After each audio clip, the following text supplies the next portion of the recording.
क्या India Pakistan conflict फलस्तीन से तवज्जो हटाने के लिए है? Well let's understand. देखिए, इस वक्त जो दुनिया की सुपर पावर है वो फिलहाल अमेरिका है और अमेरिका बेकरारी के साथ ईरान से जंग लड़ना चाहता है। बट अमेरिका ईरान से जंग क्यों लड़ना चाहता है, इसके लिए आपको ये समझना पड़ेगा कि 1971 में नैक्सन ने गोल्ड स्टैंडर्ड खत्म कर दिया, यानी US dollar will not be backed by the gold from 1971, क्योंकि अमेरिका के पास इतना गोल्ड था ही नहीं जितनी उनको रीपेमेंट्स करनी पड़ती थी। बहुत सारे अलाइज नाराज भी हुए अमेरिका के, लेकिन अमेरिका ने फिर भी इंश्योर तो करना था कि कुछ तो हो इसकी बैकिंग पर। तो अमेरिका ने शुरू किया पेट्रो डॉलर, ओपन कंट्रीज के साथ नेगोशिएट किया कि दुनिया में जब भी ऑयल की ट्रेड हो तो वो यूएस डॉलर में होगी। आर्टिफिशियल था बट एटलीस्ट एक बैकिंग मिल गई यूएस को। पिछले 50 साल से अमेरिका ने इंश्योर किया है कि दुनिया में जब कभी भी ऑयल की ट्रेड हुई है तो वो यूएस डॉलर में हुई है, और कोई इसके खिलाफ गया है तो अमेरिका ने उसके खिलाफ जंग लड़ी है। जैसे अमेरिका ने इराक के साथ जंग लड़ी है, अफगानिस्तान के साथ जंग लड़ी है और कर्नल कदाफी की गवर्नमेंट खत्म की है,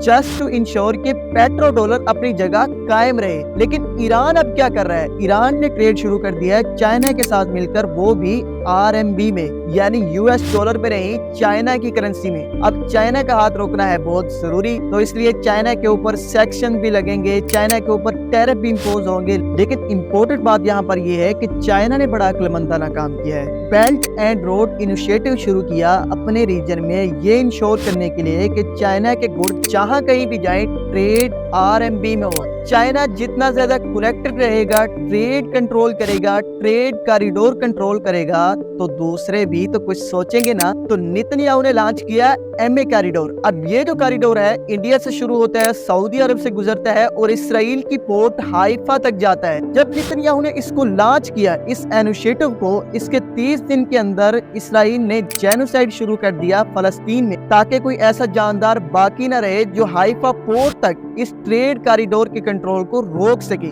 अगर इसराइल और अमेरिका जंग लड़ते हैं ईरान के साथ, तो उसकी वजह यह है कि इसराइल के इस पूरे ख्वाब को अगर कोई रोक सकता है तो वो सिर्फ ईरान रोक सकता है, और अगर ईरान की कोई मदद कर सकता है तो वो सिर्फ पाकिस्तान कर सकता है। तो इससे पहले कि पाकिस्तान मदद के लिए आए, इसको कहीं और उलझा दो। Hence Pahalgam, hence water prices, hence US की खामोशी, हैंस पाकिस्तान इंडिया कॉन्फ्लिक्ट। ये सब बातें आपके लिए जानना इसलिए जरूरी है कि कभी इसराइल ने और अमेरिका ने अटैक किया ईरान पर तो शायद आपको शिया सुन्नी फसाद में फंसा दिया जाए, लेकिन आपने ये जानना है कि ऐसी सिचुएशन में आपने साथ देना है ईरान का, क्योंकि ईरान खड़ा है इसके खिलाफ, और इस जालिम को, इस बर्बरियत के निशान को और इसके वजूद को हम नहीं मानते। वीडियो अच्छे लगे तो फॉलो जरूर कर लेना। शुक्रिया।